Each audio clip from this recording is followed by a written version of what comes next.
Hello everyone, I hope you're all doing well and taking care, and welcome to this brand new video. So today is kind of a celebratory video for Doctor Who Day tomorrow, which is obviously 23rd November. It will be the 57th birthday of Doctor Who, so happy birthday Doctor Who. And today I'm going to celebrate by doing a ranking of the Doctor Who Doctors. So I'll be ranking all the Doctors, all the way from William Hartnell till the most recent Doctor, Jody Whitaker. Before I start though, I just want to thank everyone that has subscribed to the channel. I'm now at nearly 620 subscribers, which is insane. I was only at 600 about 2 weeks ago now. So I've really jumped subscribers recently, so thank you to everyone that's joined in.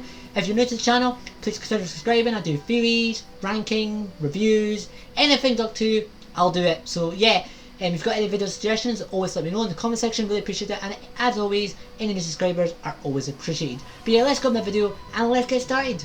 Right guys, so here we go. Let's start with this ranking. So we have A, B, C and D, depending on where I want to rank them. And we also as well have an S option, which I'm going to stand for Superstar. So my favourite Doctors will go in that section. And then by the end, I should have a list of my favourite to my least favourite Doctors. So let's start. So these aren't in order, but all the Doctors are here except Jo Martin's Doctor. But I will add her in the future when we get to see more of her. And as always, if you want to check out this tyre yourself, I will leave it in the description below. Go to the link and you can make your own tyre maker. And remember to share them on Twitter and tweet me at BBC William Who. But let's get started. So first off, we have the 11th Doctor, portrayed by Matt Smith. Now, he is one of my favourite Doctors. I watched him obviously when I was growing up, and I just really remember the Matt Smith era really magical, really well. I love the feeling to that era, and I just loved the 11th Doctor in general. I loved how silly he was. I know some people think the 11th Doctor was too silly, and he was, but that's one of the reasons why I love him so much, because I just really liked the 11th Doctor's humour. I always found his jokes funny, and I just think he had some great humour. The only negative I would have to his Doctor would be in his final season with Clara in Series 7 Part 2. It definitely became too childish then. Some of the jokes were very questionable, you should know what I mean. But I think for the most part, particularly in Series 5 and Series 6, they got that balance right between the 11th Doctor being very serious. Matt Smith could do it really well. He can go from serious to very childish, or from very childish to very serious, just in a click like that. And yeah, it was just a fantastic performance from Matt Smith. So he's definitely one of my favourite Doctors, so I'm going to have to start off strong and put him in the Superstar section. Next up, we have the 5th Doctor, portrayed by Peter Davison. Now, I've never been a huge fan of this Doctor. To be fair, I haven't seen the 5th Doctor in that much, but I did get one of the collection box sets recently that was released with him. It was his first season, and I wasn't a huge fan of the 5th Doctor. I think I just can't really connect him.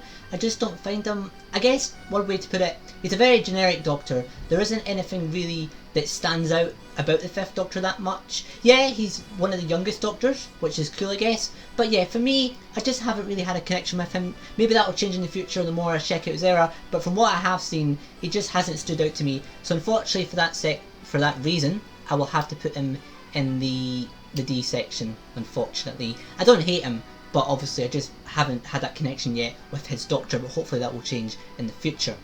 Next up is the 7th Doctor, portrayed by Sylvester Mccoy. Now, I've seen quite a lot of him, particularly in, again, I'm not going to do season numbers of the classic series, but his second season with Remembrance of the Daleks, and I really like the 7th Doctor. I think he's got a good humour to him, he's quite funny, he's quite a, I guess, trickster Doctor. Like, he can manipulate people quite well. We've seen that with Ace. I think Ace was a great companion for him.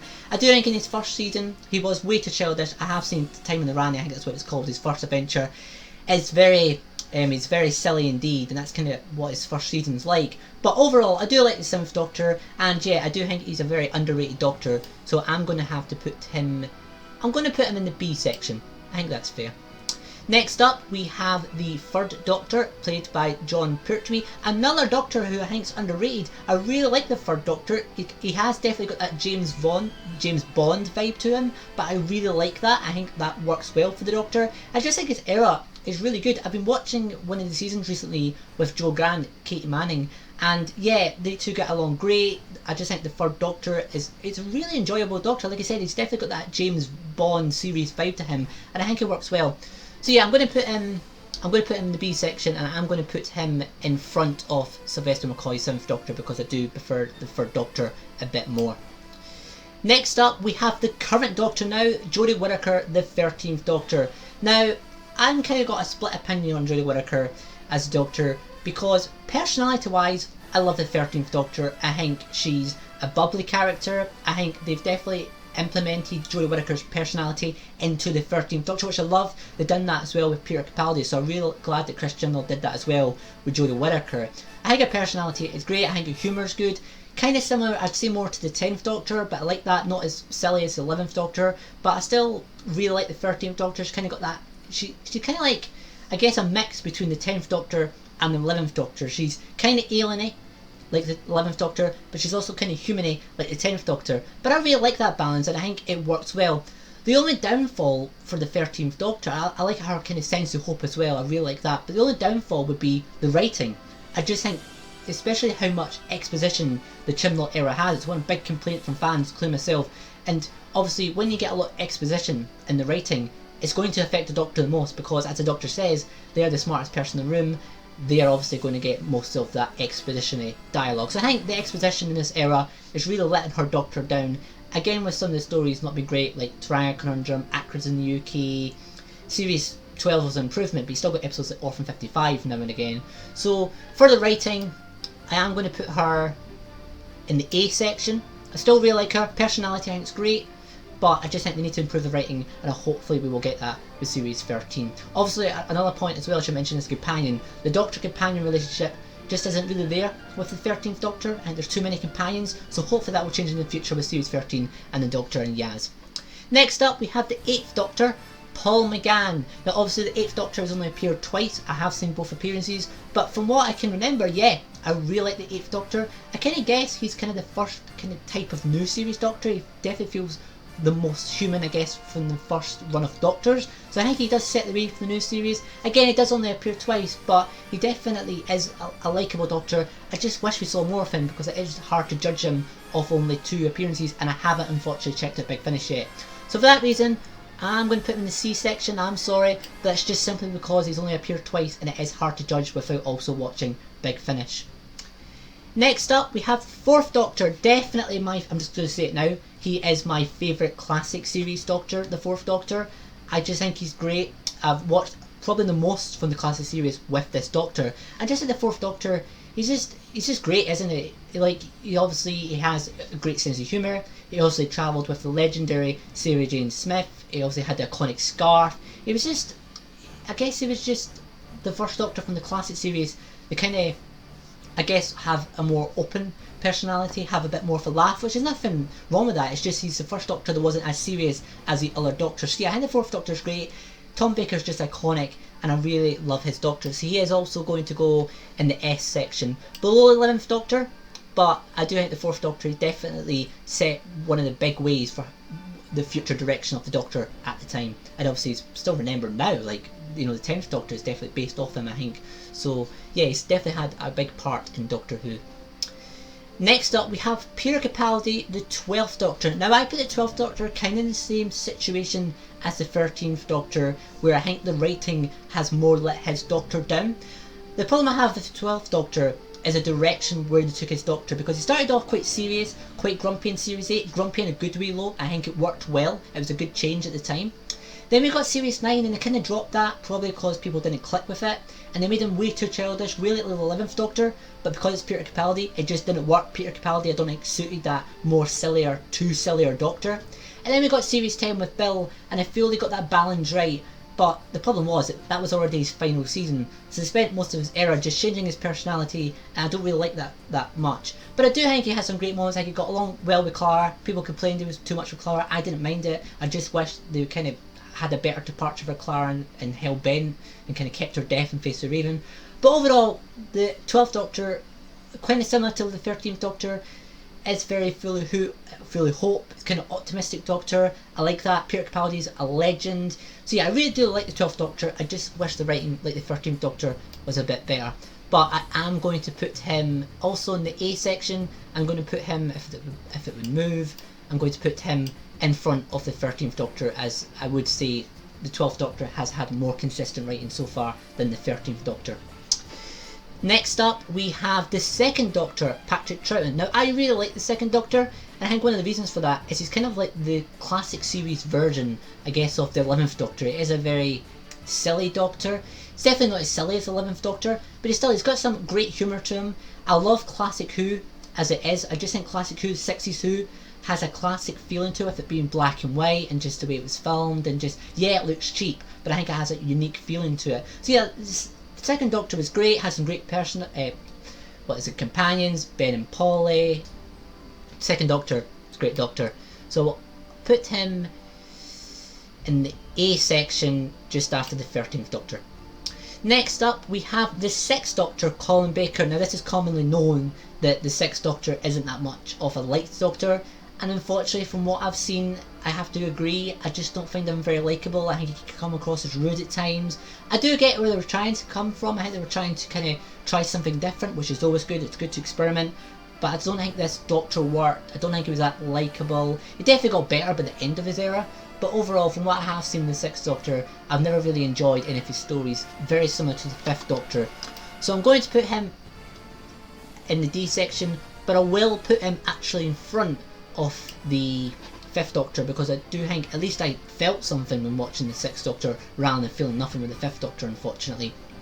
Next up, we have the 10th Doctor. He is my favourite Doctor.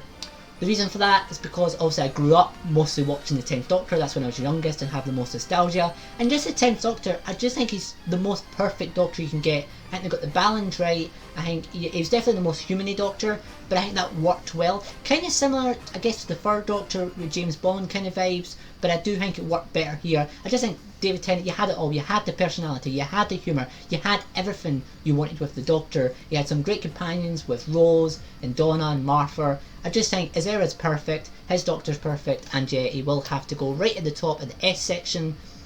He is my favourite Doctor. Next up, we have the War Doctor, John Hurt. Now, obviously, again, only appeared once, but from what that one appearance, he was a really good Doctor. He obviously led the 10th and the 11th Doctor in the right direction with the Time War, and yeah, it was just a great Doctor. Only appeared once, but I do really like the War Doctor, so for that, I'm going to put him also... put him in the C section as well. Again, only because he's only appeared once, but it was a great appearance.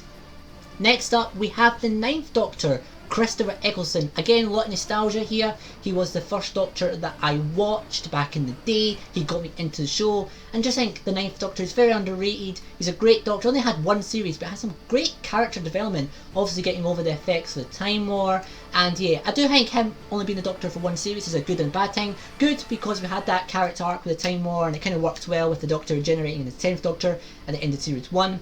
But at the same time, I feel we need more 9th Doctor, and I'm so glad we're going to get that soon with Big Finish. So he's also going to be going in the S section, probably just after the 11th Doctor. I'm going to put him there. And finally, we have the 1st Doctor, William Hartnell. As I mentioned earlier, I'm a huge fan of 62. I love the black and white vibes. I think it works really well. Even looking cheap is a good thing. And the 1st Doctor, he's a really good Doctor from what I can remember. I haven't seen that much of him, not as much as the 2nd Doctor. I've more saw the 2nd Doctor from the Classic Who 60s era, but still I've still seen the 1st Doctor in quite a lot. The War Machines, Unearth the Child, Dalek's Invasion of Earth. I've also seen The Chase as well. I think I watched that recently. And I really like the 1st Doctor, kind of similar to 12th Doctor. He is more grumpy, especially at the start of his era, but in a good way, in a likeable grandfather way. So the 1st Doctor, really like him, and yeah, I'm also going to put him probably in the B section, just in front of the 7th Doctor, I think. And yeah, guys, that is my complete ranking. So, from my least favourite to my favourite, the list would be, at the bottom, the 5th Doctor, Peter Davison. Next up, the 6th Doctor, Colin Baker. Next up, the War Doctor, John Hurt. Next up, the 8th Doctor, Paul McGann. Next up, the 7th Doctor, Sylvester McCoy. Next up, the 1st Doctor, William Hartnell. Next up, the 3rd Doctor, John Pertwee. Next up, the 2nd Doctor, Patrick Troughton. Next up, the 13th Doctor, Jody Whitaker. Next up, the 12th Doctor, Pierre Capaldi. Next up, the 4th Doctor, Tom Baker. Next up, the 9th Doctor, Chris Eccleston. Next up, the 11th Doctor, Matt Smith. And at the top will be the 10th Doctor, David Tennant. So that is my complete ranking. I am quite surprised at how low Jodie Whittaker is, because I'm quite a big fan of her Doctor, But I think that just shows, you know, that all Doctors are great. Even my least favourite, Peter Davison, it's just because I haven't connected with him yet, and that could change in the future. I've still not seen all of his era, so hopefully that will change. But yeah guys, that is my complete ranking, but what's yours? Remember to try this out. The link to this tire will be in the description. Check it out. Tweet me at Twitter on BBC William Who. I'd love to see them all. And yeah guys, let me know your thoughts on this video, any feedback. What ranking should I do next? Leave any suggestions in the comment section below. But yeah guys, thanks for watching this very long video. I don't know how long it's going to be, but I think it'll be quite the longest ranking I've done yet. Thank you for watching, really appreciate it. I will be back tomorrow hopefully for Doctor Who Day. I will be reacting live to the new trailer, so I will post that on the channel tomorrow night as soon as I can. So hopefully we'll get a Revolution trailer tomorrow, and yeah, it'll be a good day. So enjoy Doctor Who Day, thanks for watching, take care, and I will see you on the next video. See you later.